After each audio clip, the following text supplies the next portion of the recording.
Okay, so good morning. As we continue our learning together of Maseches Yevamot, we begin today. Today's daf is daf Pei Vav 86. We will begin near the bottom of Pei Hey Amud Bet at the Mishnah. And since it's a new topic, we'll be able to start right away with, diving right in. So we've been discussing that the question of who can eat truma, and more specifically, in this Mishnah, we're going to talk about who cannot, even though one might have thought that there was a sufficient connection between the particular woman involved and a Kohen, that maybe she could eat truma, but we're going to say that she cannot. Many of these laws we've seen already. But then we're going to talk about Leviim in connection with Meiser Rishon. Now, as a reminder, when you had years of produce in Israel, you had to give certain portions. You had to do certain things with certain portions. So just to go over, so the first piece that you need to take care of is you need to give truma. Truma goes to the Kohanim. The truma must be the purity of the truma must be maintained, and the Kohanim must eat the truma in a state of tahara. Then you have maaser. So that, and again, the truma goes to a Kohen, and the amount is effectively, there's no specific shear associated with it. But in general, we say that a kind person would give 1/40th of the crops. A stingy person would give 1/60th of the crops, and an average person would give 1/50th of the crops, so 2%. So that's with respect to truma. The second piece that would be given away is called Meiser Rishon. Meiser Rishon is generally thought of, and we'll discuss it in more detail today, as being given to the Leviim. The Leviim would get, and that is 1/10 of what is left. So if you gave away 2%, so you're left with 98%. So 9.8% of the rest would be given 10% of the rest, or 9.8% of your original total, would be given to the Leviim. Then there's something called Meiser Sheni or Meiser Ani. In years 1, 2, 4, and 5, you would give Meiser Sheni, and you would bring those foods to the Beit HaMikdash. In years 3 and 6, you would give Meiser Ani, and that a second 10% would be given to the poor. And so those are the different pieces. I will note also that when you give that 10% to the Leviim, that Meiser Rishon, the Leviim then need to give a portion of that Meiser Rishon to the Kohanim themselves.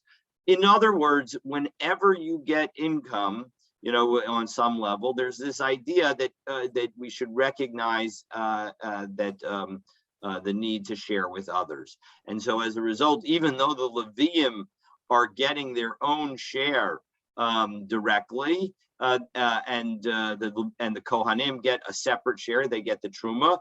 The Leviim need to give their own truma to the Kohanim. So that's just a useful reminder as background. But the interesting thing is that the Leviim, when they eat the Meiser Rishon, they unlike the truma, which is only for Kohanim, and again, it has to be eaten in a state of purity. When it comes to, and cannot therefore be shared with non-Kohanim, when it comes to the Meiser Rishon, Leviim are allowed to share it. So that's going to present a problem for us in this Mishnah, because we're going to seem to suggest that certain people cannot eat Meiser. And again, let's take a look and dive right in. So Bas Yisrael Mu'ureses L'Kohen. So if you have a non-Bas Kohen, so a daughter of somebody who's a Yisrael, so she now is engaged, does the first step of marriage, the irisin, to a Kohen. So then the question is, is she allowed to eat truma? And the answer is going to be no. She is not fully married the Kohen, and so she's not going to be able to eat truma. Second case, mi'uberet mikohen, if she's pregnant from a Kohen. So also we're going to see that she's not able to eat truma. And of course, we're assuming that she's pregnant and therefore and no longer married to the Kohen, either due to death or to divorce. Third category, shomeres yavam lekohen, if she was married to Kohen number one, brother number one, and then brother number one died without children, and so now she's waiting yibum by the brother. And so even though she has this direct connection to Kohanim, she was married to a Kohen, and she's potentially going to be married to another Kohen, she isn't married to a Kohen right now, and so as a result, she is not able to eat truma. V'chein bas Kohen liyisrael.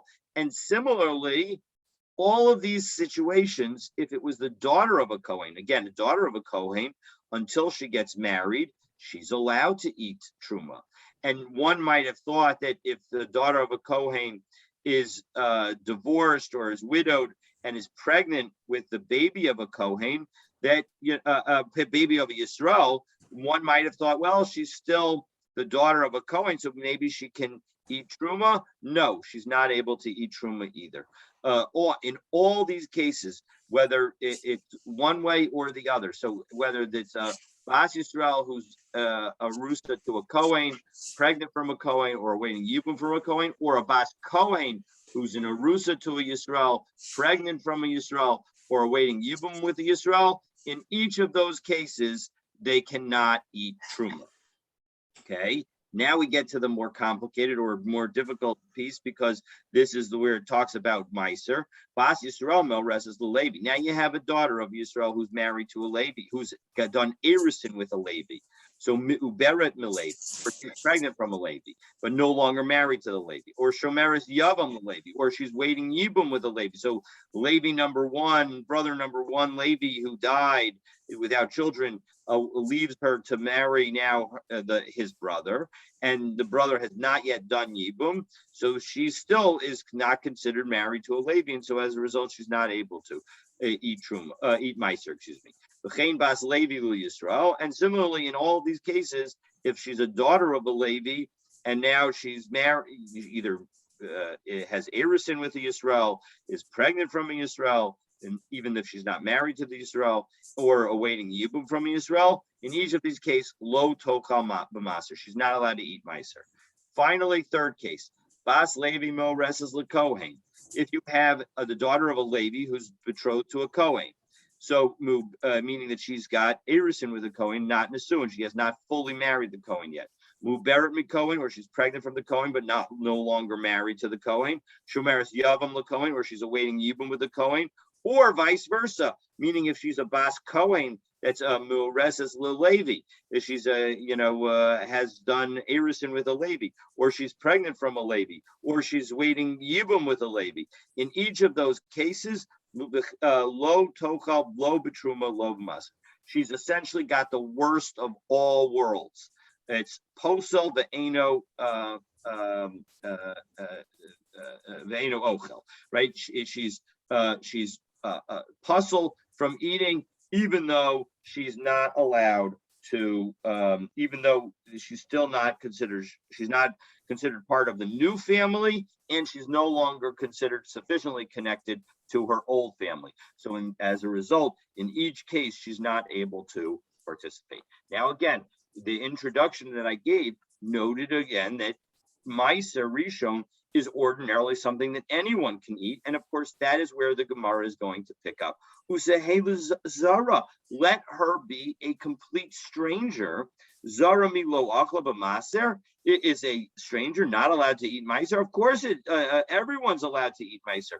Of course, a stranger is allowed to eat Meiser. So why is this woman not allowed to eat Meiser? So we're going to give two answers.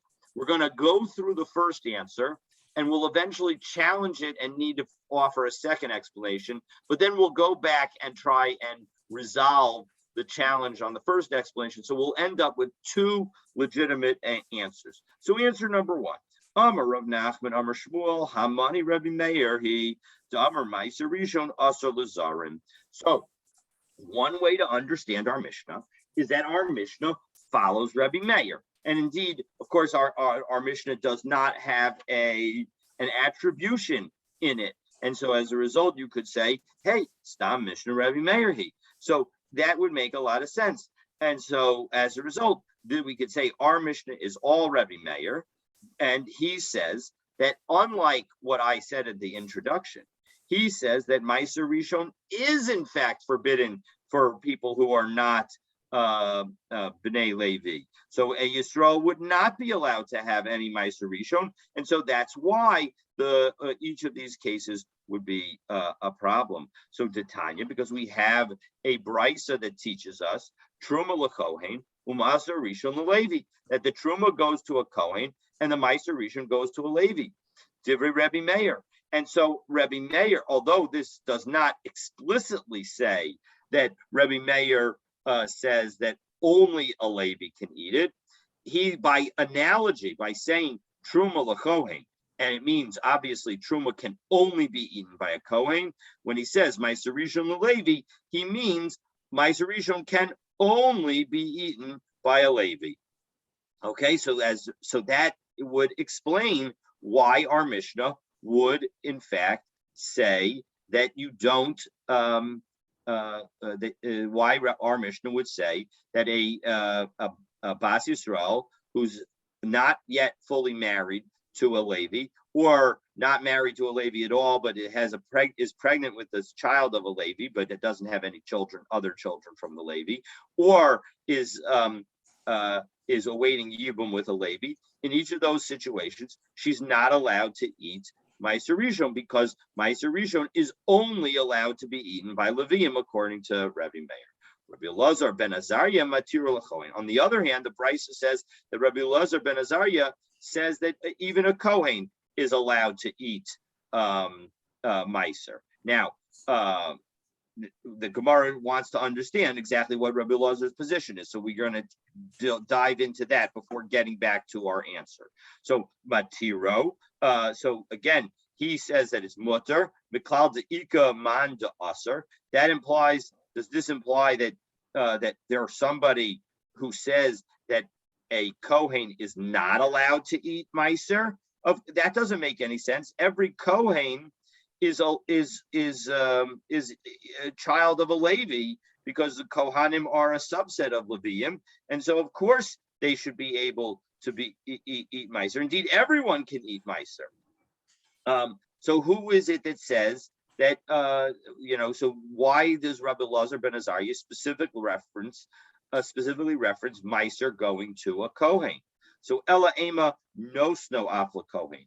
So the point is Rabbi Elazar ben Azariah is saying that not only can you give Meiser Rishon to a Levi, but you can even give Meiser Rishon to a Kohen. So as a result, not only do we allow everybody to eat it, but we will allow you, the person who grows the field, to say, you know what, rather than give this Meiser Rishon to a Levi, I'd rather give it to a Kohen because I have a good friend, and so I'm going to allow him to just take my Meiser. I'm going to give him my Meiser Rishon, and that's okay according to Rabbi Elazar ben Azariah. All right. So, but now again, we've answered the question that our Mishnah is talking about Rabbi Meir, who prohibits a non-Yisrael, prohibits a Yisrael from eating Meiser Rishon.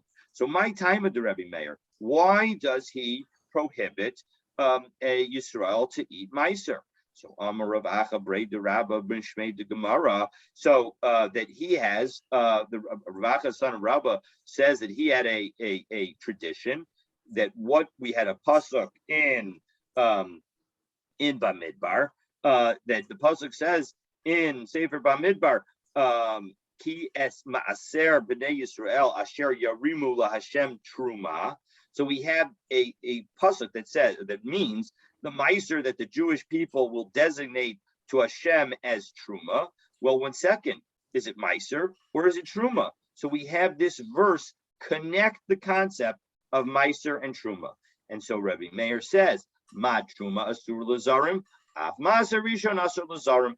Just as Truma is prohibited to non-Kohanim, so too Meiser Rishon will be prohibited to non-Leviim. So Ima Truma Chayavin Alav Misa V'chomish, Af Meiser Chayavin Alav Misa V'chomish. Well, all right. So you're creating this analogy between Meiser and Truma. Well, then the other laws of Truma should apply to Meiser. Namely, that if you eat Meiser, if you eat Truma, you're Chayav Misa from Bidei Shemayim, from the hands of heaven. And if you eat Truma, you are obligated to pay a penalty of 1/5 the value of the Truma in response. So not only do you have to pay back the money that you took from the Kohanim, but you have to add 1/5 to the amount in order to pay as a penalty. So too, we should say that those same two rules, namely Chayav Misa B'dei Shemayim and Chomish, Meiser Chayavin Alav Misa V'chomish. So too, with respect to Meiser, we should say that the person is subject to the death penalty from heaven and subject to a 5th penalty for eating Meiser that doesn't belong to him. So, but we don't in fact say that. So why is that?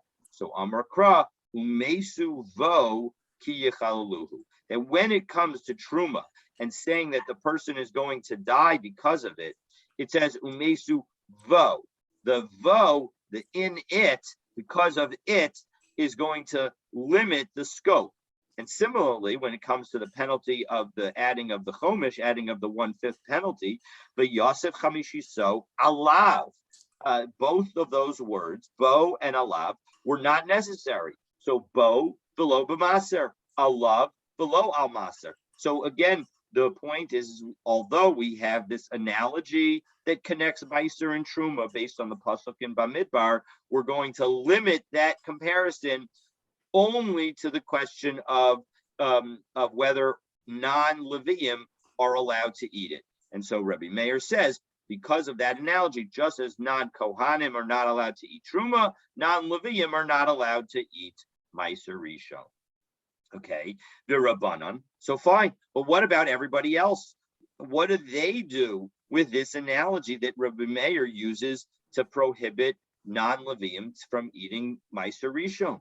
So the rabbis, Ma Truma Toveles, Af Meiser Rishon Nami Tovel, that Tevel, so Tovel. So the point is that when we say that just as the laws of Truma result in, if Truma is mixed up with something, with the before it's been taken, the product, the combination is called Tevel. Similarly, even if you have Meiser Rishon mixed up with something, and even though technically, again, Meiser Rishon could potentially be eaten by anyone, according to the rabbis, they will say that Meiser Rishon is also Tevel, and that's what the analogy is coming to teach us. The Kedetanya, and we have a brisa that specifically talks about this concept that Tevel applies, meaning that it's forbidden to anybody to eat the combination before it's been, when you just harvested the food, harvested all the grain, and you still haven't yet taken Truma or Meiser Rishon or Meiser Sheni.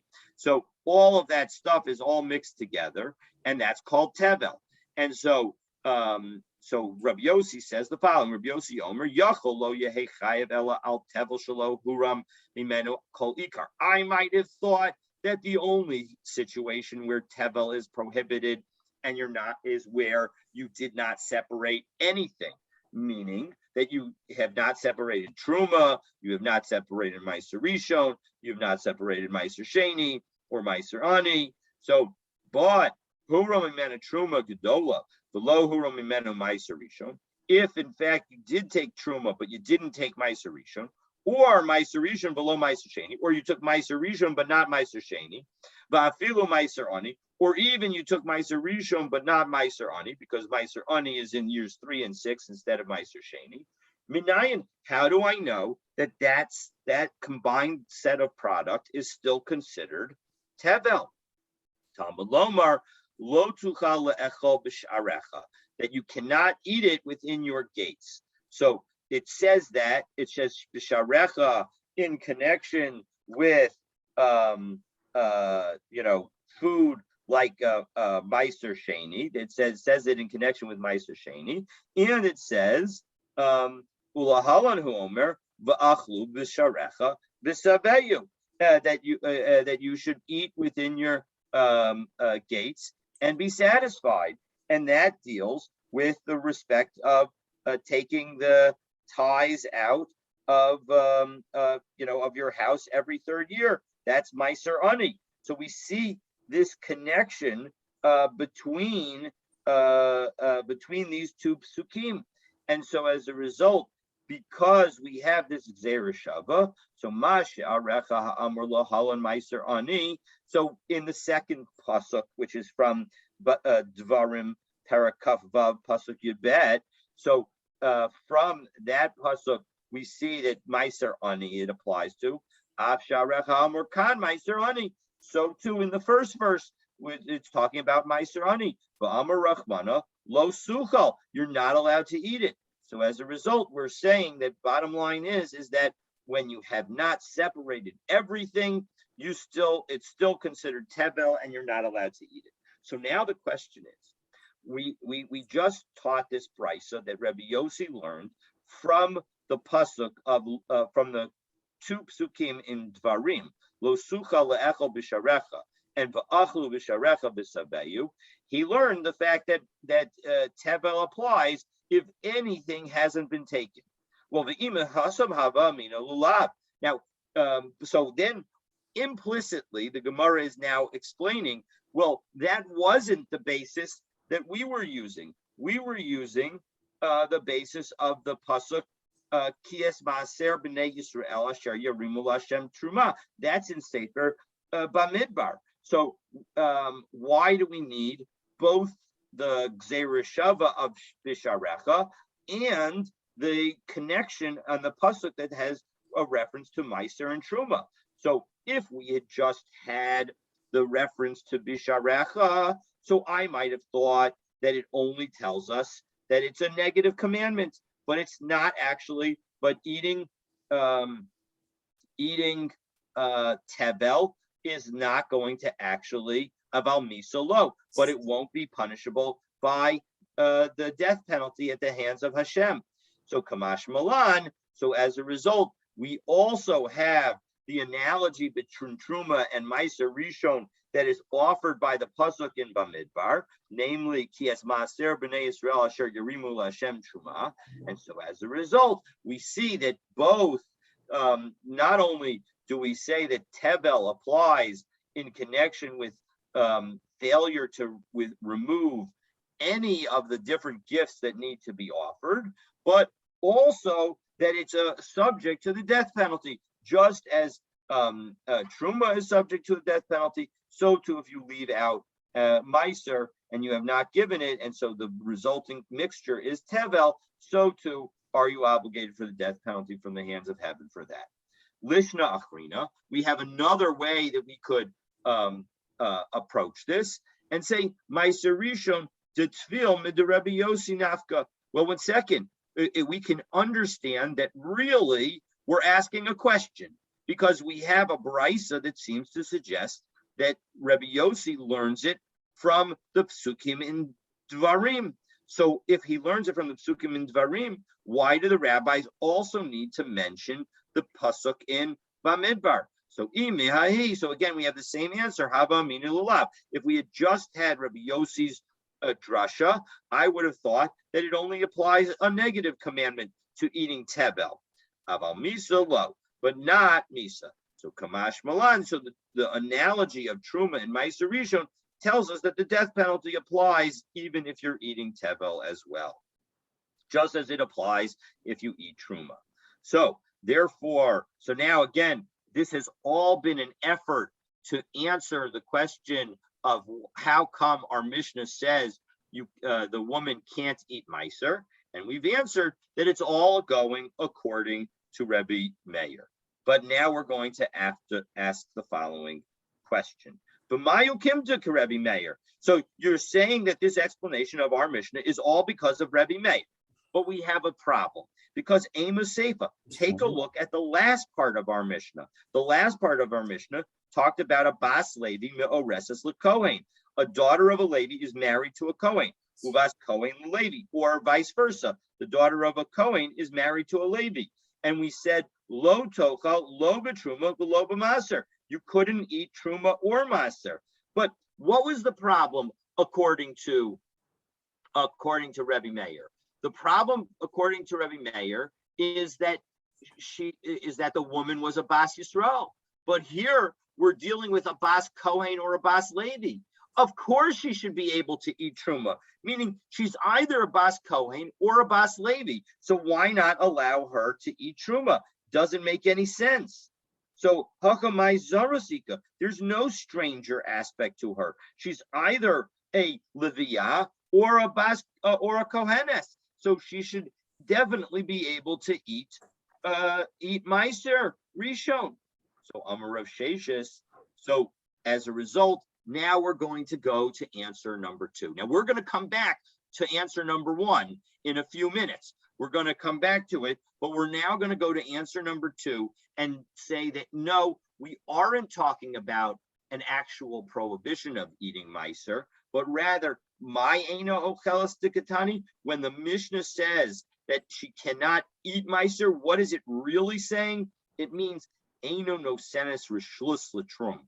She's not authorized to separate Truma from the Meiser. So again, this that we're talking about, again, as a reminder, the first thing that a Yisrael gives is Truma. The second thing that Yisrael gives, and the Truma goes to a Kohen. The second thing that a Yisrael gives is Meiser. The Meiser goes from the Yisrael to a Levi. Then, when the Levi receives that Meiser, he is obligated to give what's known as Trumas Meiser. 1/10 of the Meiser, so effectively 0.98% of the entire field, has to end up going to the Kohen through the Levi. And so what it's saying is that because she's not fully married to her husband, she does not have the ability to take Meiser, or to take Trumas Meiser from the Meiser that he receives.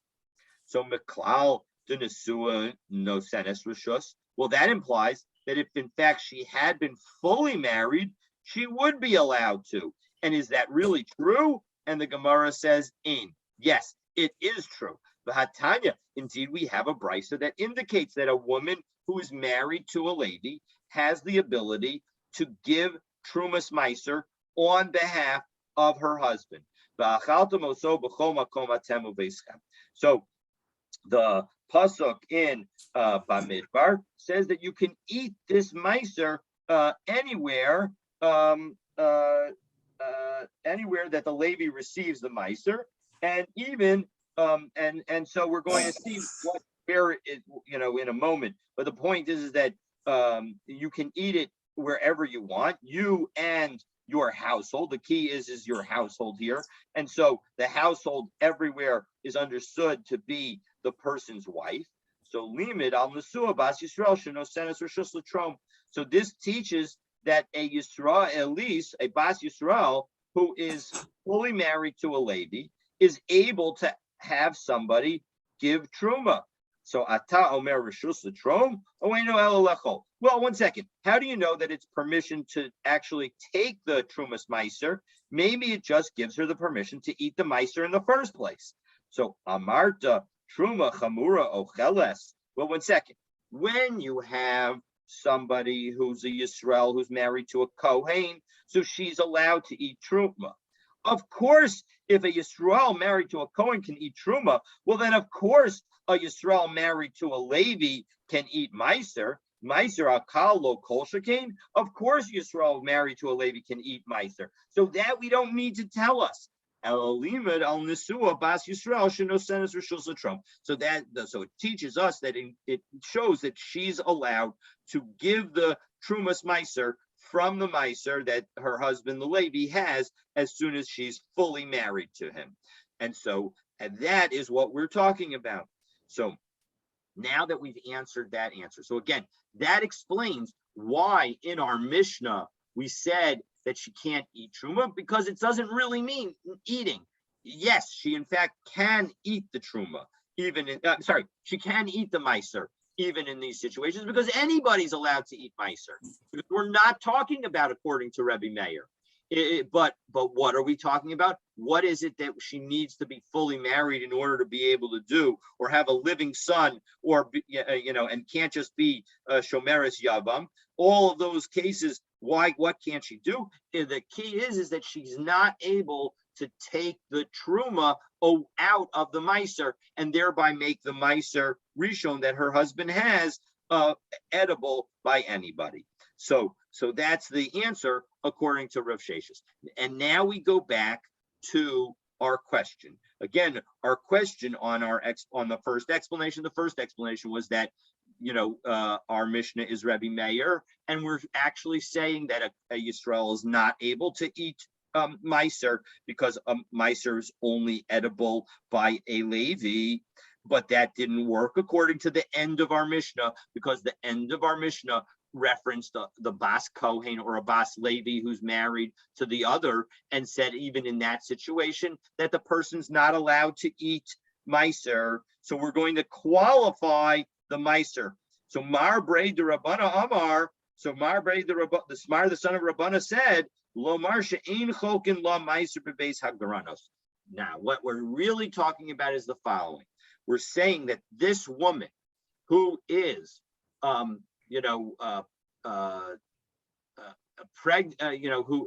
has only done Arison with a Levi, has not fully married a Levi, or she has she was married to the Levi and is pregnant with the child of a Levi, but she's not currently married to the Levi, or she was married to a Levi and that Levi died without children and she's awaiting Yibum from that Levi's brother who's also a Levi. In each of those situations, she is not allowed to go to the granary, to where the food is taken, in order to ask people to give her the meiser, grains, because she's not yet a full-fledged Levi, and so as a result, she's not allowed to go. So that all works according to the one who says that we don't allow the wife of a Kohen to get truma at a granary because maybe she's going to end up being alone with a man. So that all works. And we'll say the same thing is true over here. But if the concern about somebody going to a granary to accept meiser, a woman going to a granary to accept meiser, is not because we're worried that she's going to be alone with a man, but rather because we're worried about a divorcee case, and that a woman who's married to a Kohen will get divorced, and she will think that she could still go to the granary and receive truma. And so similarly, we're worried that a woman who's married to a Levi, and a Bas Yisrael who's married to a Levi, will think that she's able to continue to go to the granary and eat meiser. But Grusha Bas Levi, Milo Achla B'meiser, in our last case, where we're talking about the daughter of a Levi who is married to a Kohen, she's still able to eat meiser. She's still a Bas Levi, according to Rebbe Meir. And so why should, because again, this is all according to Rebbe Meir that we're talking about. So a Bas Yisrael is not able to eat meiser, but a Bas Levi is able to eat meiser. So why should she be banned from going to the granary? There should be nothing wrong. Well, according to you, Grusha Bas Kohen Milo Achla B'Truma. What about if we had a situation where a Bas Kohen is married to a Kohen? So now you have a Bas Kohen married to a Kohen, and she gets divorced. Well, after getting divorced, she goes back to being a Bas Kohen. So she should be able to go to the granary and get truma, because she's still allowed to eat truma. And yet we say, even in that case, that a Bas Kohen who is married to a Kohen and gets divorced is not allowed to eat truma. Why? Elexer Mishum Grusha Bas Yisrael, because we're worried that if a Bas Yisrael sees a Bas Kohen, who's a former wife of a Kohen, go to the granary and get Truma, she'll think, hey, I'm also a divorcee of a Kohen, and I may not be a Bas Kohen, but I see that this other woman is a divorcee of a Kohen and going to the granary. And she won't realize that that the other woman is going to the granary not because she was divorced from a Kohen, but because she was a Bas Kohen. And so because of that confusion, the rabbi said, no divorced person we're not going to allow any woman to go to the granary because we're worried that she'll continue to do so even when she gets divorced. And even though that's only a concern for a Bas Yisrael, we'll say that we don't want to differentiate. We'll use the concept of lo plug and say everybody has to be subject to the same rule. So ihachi my iryam oresis. Well, if that's true, why did our last case of our Mishnah have to talk about Erison? Let it talk about Afilu Nesuanami. It could be even a fully married woman. She wouldn't be allowed to go to the granary to collect Meiser. So Aidi the Tana Reisha Melreses, Tani Nami Seifa Melreses. Ein Hakanami. You're absolutely right. The end of our Mishnah could have talked about somebody who was even fully married. But because the first cases of our Mishnah, we're talking about Erison, so we'll also talk about Erison in the last case. And so now we've provided two full answers to the question. One is to say that our Mishnah follows Rabbi Meir, and the second is to say, and is talking about actual eating, and in the last case is talking about going to the granary. And according to Rav Sheshis, it's not talking about actually eating, it's talking about whether or not the woman is sufficiently married so that she can take Trumas Meiser from the Meiser and thereby enable her husband and others and herself to eat from the Meiser. Because again, the Levi, when he gets the Meiser, is not allowed to eat it until he takes Trumas Meiser from it. Okay, so now that we've done all that, we're now going to get into an interesting debate and discuss who, and go back to this question of who gets Truma and who gets Meiser Rishon. And Rabbi Akiva and Rabbi Elazar ben Azariah have the following debate. Tana Rabbanan Truma l'Kohen u'Meiser Rishon l'Levi Divrei Rabbi Akiva. So Rabbi Akiva says that Truma goes to a Kohen and Meiser Rishon goes to a Levi. Rabbi Elazar ben Azariah Omer. Rabbi Elazar ben Azariah says no. He says l'Kohen. It goes to a Kohen. That Meiser Rishon can go to a Kohen. So the Kohen, the Lo Levi. 1 second. Does Rabbi Elazar ben Azariah mean that that Meiser Rishon goes to a Kohen and not a Levi? That can't be, because of course it has to go to a Levi. The Torah is explicit. Ema afla Kohen. No, what it means is or a Kohen. So a Meiser Rishon goes to a Levi or a Kohen, and that's a debate. So my time of the Rabbi Akiva. What's the reasoning of Rabbi Akiva? And then we're going to get what's the reasoning of Rabbi Yeshua, of Rabbi Elazar ben Azariah. So Rabbi Akiva says the following: El halavim tadaber v'amarta alehem, because it says that to speak to the Leviim and tell them that when they get the Meiser, the Leviim kamishtoikra. The pasuk it talks about getting Meiser. This is a pasuk in Bamidbar, Parak Yud Chet, just like the other psukim. The same psukim are what we've been talking about in Bamidbar all along. So in that, Leviim kamishtoikra, the pasuk is talking about Leviim, and so that's who gets Meiser Rishon. The Idach. How does Rabbi Elazar ben Azariah say that it doesn't only go to Leviim? Rabbi Yeshua ben Levi. He remembers what Rabbi Yeshua ben Levi said. Damar Rabbi Yeshua ben Levi, the Esrim ba'arba makomos nikra kohanim Levi.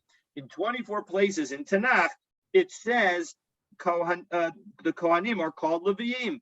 V'zeh echad mehem, and this is one of them. So, for example, Kohanim haleviim b'nei tzadok, right? So, Rabbi Yeshua ben Levi is referring to a pasuk here in Yechezkel, but the bottom line is is that in our pasuk as well, when it refers to Levium and the Levium taking Meiser, it really means the Kohanim, Rabbi Akiva. And what about Rabbi Akiva? Why doesn't he say that the Levium means Kohanim as well?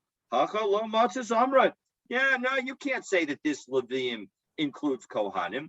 You can eat the Meiser in any place. Who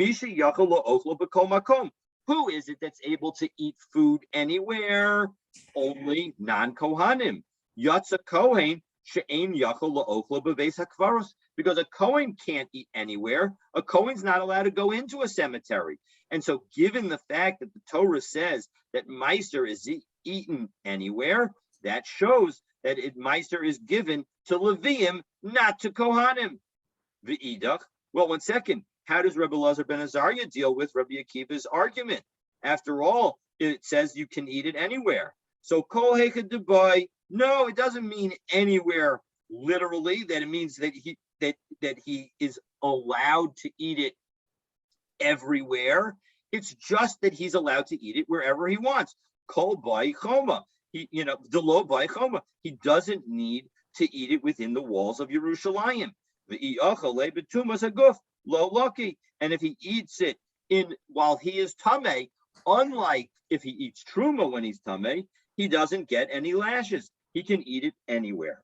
So that's so now Higin. So given that we have this machlokus between Rabbi Akiva and Rabbi Elazar ben Azariah, we're going to hear now a story that relates to that situation. Hahigin. So there was a garden. Dahava Shoko, Rabbi Elazar ben Azariah, Meiser Rishon Mina. Rabbi Elazar ben Azariah happened to be a Kohen. So it's a little bit biased maybe of him to say that even a Kohen could get it, but he would take the Meiser Rishon from a particular field. He would go to the field and the field's owner would give him it. So and so Rabbi Akiva went and he changed the entry of this field so that you would have to go through a cemetery in order to get into it. Well, that prevented a Kohen like Rabbi Elazar ben Azariah from entering the field. So Amar Rabbi Elazar ben Azariah, Akiva b'tarmilo v'anachaye, that Rabbi Akiva has this small amount, this pouch, and I'm fine. I'm going to live. Yeah, I won't get the Meiser from this field, but at least I'll get Meiser elsewhere. So now we're going to give some background and then ask a question to try and understand why did Rabbi Akiva do this. So it turns, the Gemara now turns to the issue that Ezra, the Navi, penalized the Levium by denying them Meiser Rishon. And it offers a dispute between Rabbi Yonasan and the elders regarding the reason. So let's take a look and see. So Itmar, Mivnei Ma Kansul Levium b'Meiser. Why was it that Ezra punished the Levium and took away their ability to eat Meiser? So Pligi ba Rabbi Yonasan v'Savaya, that the Rabbi Yonasan and the Savaya, the elders, they argue about it. Chad Amar, one says, Shalo alu b'mei Ezra. They didn't return to Eretz Yisrael in the days of Ezra, and so as a result, when the second Beis Hamikdash was being built, they did not come back to Eretz Yisrael. V'chad Amar, Kadesh Yismechu HaKohanim alav b'mei Tumasan. And the other opinion says, nah, it wasn't because they didn't go back to Eretz Yisrael, but rather we wanted Kohanim to be able to have Meiser, so that if they were tameh and couldn't eat truma, they would have something to eat. So Bishlam Alamanda Amr Shalo Alu, everything makes sense according to the ones who say that they didn't come back to Eretz Yisrael. Bishum Haki Kansinu. That's why Ezra would penalize the Levium. Elamanda Amr Kadesh Yismachu Alav Kohanim b'mei Tumasan. But if you're saying that the reason that we were going to take away the Meiser from the Levium is because we want to give food to the Kohanim. Mishum Kohanim Kansinu Leviim. Does it make any sense to penalize the Leviim because of the needs of the Kohanim? That doesn't make any sense. Ella Kuli Alma Kansa Shalo Alu b'mei Ezra. No, really, everybody agrees to the first point Namely, everybody agrees that the Levium did not return back to Eretz Yisrael when in the days of Ezra, and Ezra decided that he was going to penalize them and take away Meiser from them. And this is what the Rabbi Yonasan and the Savaya were arguing about. Mar Sabar, one thought, that the penalty, ended up going to the poor people. So according to the first opinion, who just mentioned that the fact that the Levium didn't enter the land of Israel, what would happen to the Meiser Sheni, to the Meiser Rishon. The Meiser Rishon would go to the poor, just like Meiser Ani would go. So now we have extra funds that would go to the poor people in Eretz Yisrael. Umar Sabar, and the second opinion, who referenced the Kohanim b'mei tumasan aniyim ni'enu, that Kohanim, when they are tamei, they are effectively poor because their main source of income is truma.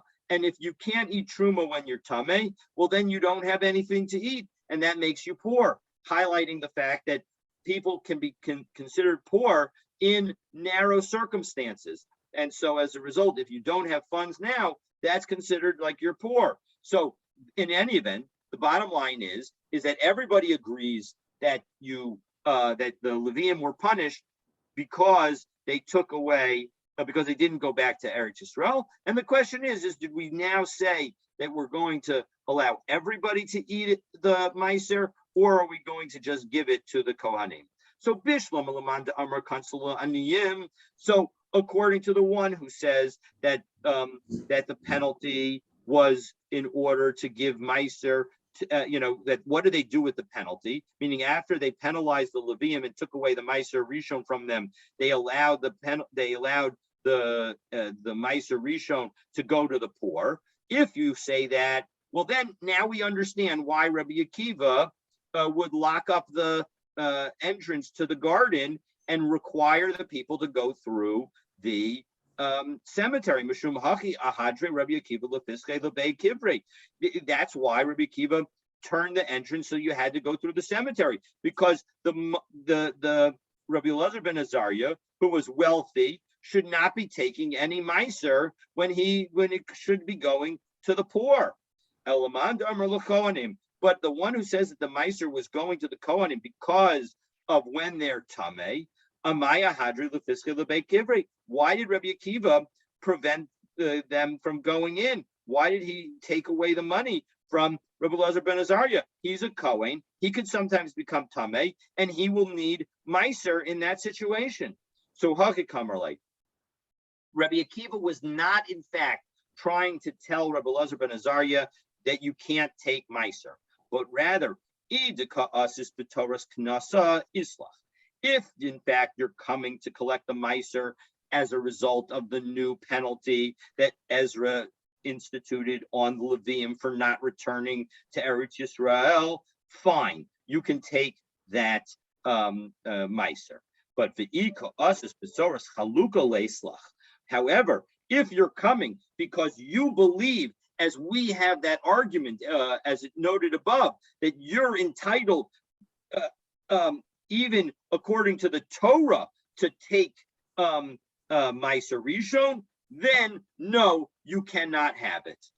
Okay, so as a result, Uman Allah lan delo saliku b'mei Ezra. So now the Gemara asks, how do we know that the Levium never came back to Eretz Yisrael in the days of Ezra? And so we cite the pasuk in Ezra Parachat, pasuk Tesvav, Diksiv, the Ekatzim El Hanahar Haba El Ahava V'Nachaneh Sham Yamim Shlosha V'Avina V'Am Uvakohanim Umimnei Levi Lo Matzasi Sham. That Ezra gathered everybody together at Ahava, the flowing river, and encamped there for 3 days. And he looked at the people and the Kohanim, and he couldn't find any Levium. And so we see the Levium didn't come back. Now, given that we mentioned one penalty of the Levium, we have another statement of Rav Chisda that relates to that concept. So, Amar Rav Chisda, B'tchila lo hayu ma'amidim shotrim ela min ha-Levium. Originally, when it came to the officers of the court who would enforce the law, Who would they be? They would be Leviim. Shnei Amar, as it says in Divrei Hayamim, V'shotrim haLeviim lifnechem. They were going to set up the Leviim as the officers in front of you. V'achshav ein ma'amidim shotrim elam Yisrael. Shnei Amar v'shotrim harabim b'roshechem. Now, the problem is that, and so let's translate. So the point is that now we set up Yisrael. We only appoint Yisraelim as officers because of the following verse: B'shotrim harabim b'roshechem. The problem is that there is no verse B'shotrim harabim b'roshechem. So most commentaries think that it's referring to a pasuk in Dvarim, which says that Kach es Roshei Shivtechem,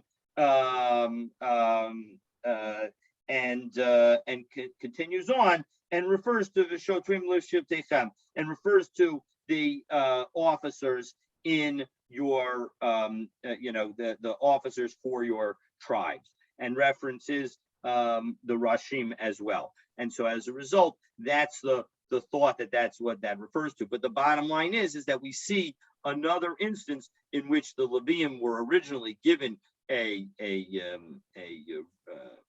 privilege, the privilege of being the officers, but it was eventually taken away from them. So tomorrow we'll pick up with the next Mishnah, and the Mishnah will continue the discussion of when can a woman eat Truma and Meiser as a result of her husband and child. Thank you, Rabbi. Have a good day. Have a great day. Thank you so much.